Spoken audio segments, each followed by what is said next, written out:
कुंभ का आयोजन 12 साल में एक बार होता है और महाकुंभ का आयोजन 144 वर्षों में एक बार होता है।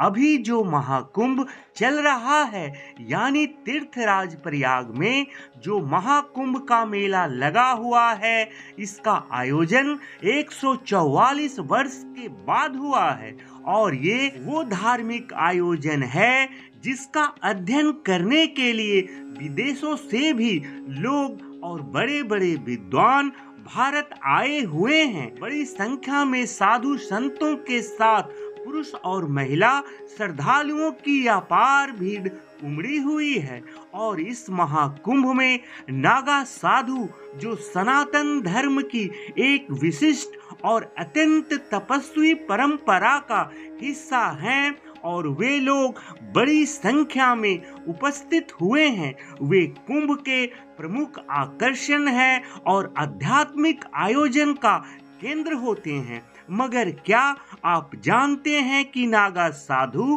कौन है, कहां से आते हैं और कुंभ मेले के बाद कहां चले जाते हैं? तो आज का यह वीडियो महाकुंभ मेले में आए उन नागा साधुओं को लेकर है जिनका जीवन अनगिनत रहस्यों से भरा हुआ है। बहुत कम लोग ही यह जानते हैं कि ये नागा साधु कौन होते हैं, इनका उद्देश्य क्या होता है, ये कुंभ के मेले में कहां से आते हैं और ये तमाम लोग कुंभ मेले के बाद ये सारे नागा साधु कहां चले जाते हैं, नागा साधु बनते कैसे हैं। तो आइए इस वीडियो के माध्यम से इन्हीं पहेलियों को सुलझाएंगे, क्योंकि नागा साधुओं के बारे में हमारे देश में बहुत कम लोगों को जानकारियां हैं, मगर गलतफहमियां बहुत ज्यादा है।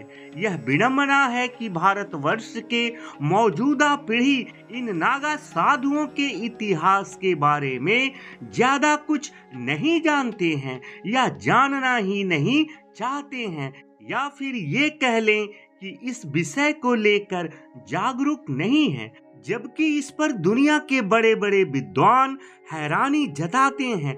वो कहते हैं जब हार्वर्ड यूनिवर्सिटी जैसे विश्वविद्यालय में नागा साधुओं पर अध्ययन कर रहे हैं, तब भारत के ज्यादातर लोगों को इसके बारे में पता ही नहीं है। नागा साधु असल में एक विचार है जो खुद को त्यागने से शुरू होता है और ये त्याग सबसे पहले अपने शरीर का यानी खुद का अंतिम संस्कार करते हैं और पिंडदान करके नागा साधु बनने की प्रक्रिया में प्रवेश करते हैं। और ये प्रक्रिया एक नागा साधु की मनोस्थिति के बारे में आपको बताती है। यह एक ऐसी मनोस्थिति है जिसमें व्यक्ति अपने हाथों से स्वयं का अंतिम संस्कार करके अपना पिंडदान कर चुका होता है। नागा साधु भयंकर सर्दी में भी निवस्त्र रहते हैं, उन पर मौसम का कोई प्रभाव नहीं होता है। सर्दी हो, गर्मी हो, बरसात हो, हमेशा वो निवस्त्र रहते हैं और उनके स्वरूप को कई लोग कई बार समझ ही नहीं पाते हैं। उनकी बालों की लंबी जटाएं, शरीर पर रगड़ी हुई भस्म उनके तपस्या करने का एक अनूठा तरीका है। नागा शब्द के भी कई अर्थ हैं। संस्कृत भाषा में नागा का अर्थ पहाड़ होता है और नागा साधु या साध्वी उन लोगों को कहते हैं जो पहाड़ पर रहकर तप करते हैं या तपस्या करते हैं। इनके अलावा कछारी भाषा में नागा शब्द का अर्थ होता है एक युवा बहादुर सैनिक। नागा साधुओं को योद्धा सन्यासी भी कहते हैं क्योंकि ये एक योद्धा होते हैं और इनका इतिहास गुरु आदि शंकराचार्य से जुड़ा हुआ है। ऐसी मान्यता है कि जब गुरु आदि शंकराचार्य जी ने भारत की 4 अलग अलग दिशाओं में 4 मठों की स्थापना की, तब उन्होंने इन मठों की रक्षा करने के लिए नागा साधुओं की एक टोली बनाई। ये वो सन्यासी थे जिन्हें शास्त्रों के साथ साथ शस्त्रों का भी ज्ञान था, और उस समय माहौल ही कुछ ऐसा था कि सिर्फ तपस्या करने से सनातन धर्म की रक्षा नहीं हो सकती थी। सिर्फ तपस्या करना ही काफी नहीं था। सनातन धर्म की रक्षा करने के लिए शस्त्र उठाना भी आवश्यक हो गया था। इसलिए नागा साधु आए, और नागा साधु ऐसे थे जो शास्त्र भी जानते थे और शस्त्र चलाना भी जानते थे। कई पुस्तकों में भी इस बात का भी उल्लेख मिलता है कि नागा साधु दुनिया भर के सबसे कुशल योद्धाओं में से एक थे। यानी ये साधु तो हैं ही, ये योद्धा भी हैं, और इनका इतिहास जापान और चीन के योद्धा सैनिकों से भी कई सदी पुराना है। वर्ष 1748 में जब अहमद शाह अब्दाली ने इलाहाबाद पे हमला किया, तब नागा योद्धाओं ने ही धर्म की रक्षा के लिए अब्दाली के सेना के खिलाफ युद्ध लड़े थे। इनके अलावा जब आधुनिक बनने के दौर में आया, यहाँ सब कुछ हम आधुनिकता के दौर में आए, तब नागा साधुओं की फौज बिखर गई और उन्होंने स्वयं को पूरी तरह से पूरे संसार से अपने आप को काट लिए। आज भी नागा साधु युद्ध कौशल में निपुण होते हैं, लेकिन वो अपने युद्ध कौशल का, अपने शास्त्रों का खुलकर प्रदर्शन नहीं करते हैं।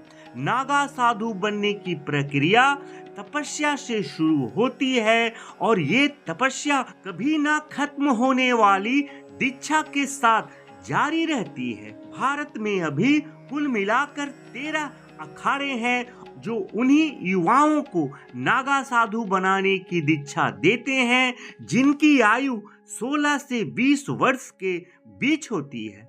भारत में सनातन धर्म की रक्षा करने के लिए 4 लाख से ज्यादा नागा साधु हैं, और ये संख्या इतनी है कि कई देशों के पास इतनी बड़ी सेना भी नहीं है। आम लोगों में नागा साधुओं को लेकर उनके मन में 4 बड़े सवाल होते हैं, और ये हो सकता है आपके मन में भी यह सवाल हो, जिनमें पहला सवाल यही होता है कि नागा साधु निवस्त्र क्यों रहते हैं। तो इसका कारण यही है कि नागा साधु प्रकृति और प्राकृतिक अवस्था को महत्व देते हैं। जैसे जब कोई इंसान इस दुनिया में जन्म लेता है तो वह निर्वस्त्र ही दुनिया में आता है, और यह अवस्था प्राकृतिक होती है, और इसी भावना की आत्मसात करते हुए नागा साधु हमेशा निर्वस्त्र रहते हैं। वो प्रकृति के साथ चलते हैं। दूसरा सवाल यह होता है कि नागा साधुओं को ठंड क्यों नहीं लगती, मौसम का असर उनके ऊपर क्यों नहीं होता।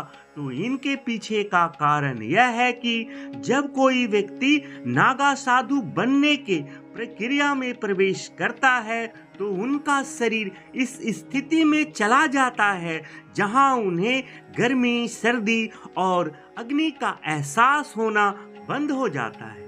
यह ठीक वैसा ही है जैसे एक महिला के गर्भ में एक बच्चा सभी मौसम में जीवित रहता है। चाहे कैसा भी मौसम हो, उनके शरीर पर कोई भी कपड़े नहीं रहते, और बच्चा निर्वस्त्र होकर इस दुनिया में प्रवेश करता है। तीसरा सवाल ये होता है लोगों का कि नागा साधु अपने शरीर पर भस्म लगाकर क्यों रहते हैं, अपने शरीर पर भस्म क्यों रगड़ते रहते हैं। भस्म मृत शरीर से बनी वो राख होती है जिसे शरीर पर रगड़कर नागा साधु ये बताते हैं कि वो मृत्यु को जीत चुके हैं, मृत्यु पे विजय पा चुके हैं, और मृत्यु उनका कुछ बिगाड़ नहीं सकते।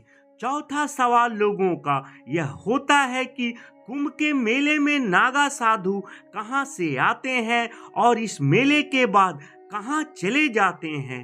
तो इसका जवाब यह है कि नागा साधु अक्सर दुर्गम इलाकों में पहाड़ों पे अपना जीवन तपस्या करते हुए बिताते हैं और इसलिए वो कुंभ के आयोजन के बाद दोबारा किसी को दिखाई नहीं देते हैं और वापस अपने अखाड़ों में या सृष्टि के भ्रमण पर निकल जाते हैं। और आज अगर हम लोग भी चाहें तो इन नागा साधुओं से बहुत कुछ सीख सकते हैं और इनमें सबसे बड़ी सीख यह है कि कैसे हम अपने आप में, अपनी जिंदगी में, अपनी दुनिया में प्रसन्न रह सकते हैं। नागा साधुओं के पास कोई भी भौतिक वस्तु नहीं होती है, लेकिन फिर भी वो अपना जीवन बहुत खुशी और आनंद के साथ व्यतीत करते हैं। इनसे हमें यह समझ में आता है कि जीवन को खुशियों के साथ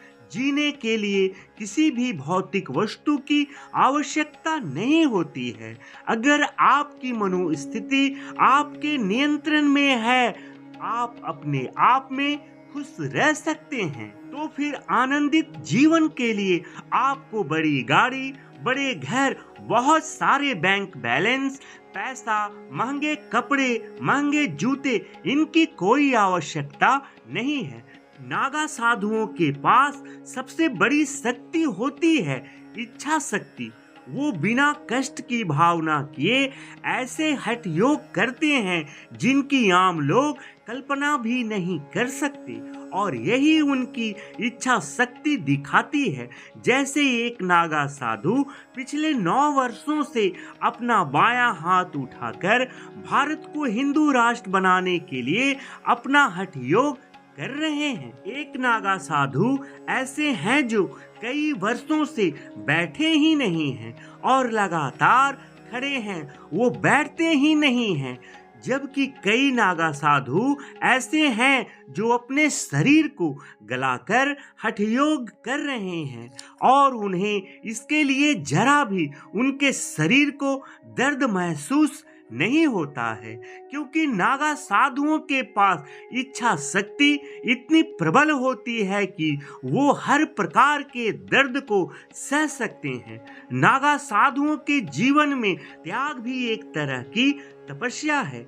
वो वस्त्रों का त्याग कर चुके हैं, संपत्ति का त्याग कर चुके हैं, परिवार का त्याग कर चुके हैं, सभी रिश्ते नातों का त्याग कर चुके हैं, भौतिक वस्तुओं का त्याग कर चुके हैं, अन्न का त्याग कर चुके हैं और ये त्याग ही उनकी सबसे बड़ी तपस्या है। और मृत्यु पर भी वो विजय प्राप्त कर चुके हैं, इसलिए उन्हें मृत्यु से डर नहीं लगता है। और जिनके पास कुछ है ही नहीं खोने के लिए और साथ में जिन्हें मृत्यु से भी डर ही नहीं लगता, तो सोचिए उस इंसान की मनोस्थिति क्या होगी। नागा साधु दिन में बस 7 लोगों से ही अपने भोजन के लिए भिक्षा मांग सकते हैं। नागा साधु भिक्षुक होते हैं, वो भिक्षा मांगकर भोजन करते हैं और उनके यहाँ ये नियम है कि एक दिन में सिर्फ 7 घरों में या 7 लोगों से ही भिक्षा मांग सकते हैं। और अगर कभी ऐसी स्थिति आ जाए जब उन्हें इन 7 घरों में या इन 7 लोगों से पर्याप्त भोजन ना मिले, तो फिर 8वें घर में वह भोजन के लिए भिक्षा नहीं मांग सकते हैं और उस दिन वो अपना भोजन त्याग करके ही अपनी तपस्या करनी होती है। यानी अगर उन्हें 7 घर का या 7 लोगों से भिक्षा नहीं मिलती है तो उस दिन वो भोजन नहीं कर सकते हैं, उन्हें उस दिन भूखा ही रहना पड़ता है। सबसे बड़ी बात यह है कि आज दुनिया भर में जब धर्म के नाम पर आतंकवाद फैल रहा है, उग्रता फैल रही है, तब नागा साधु धर्म के नाम पर, धर्म के रक्षा के नाम पर कहीं कोई आतंक नहीं फैलाते।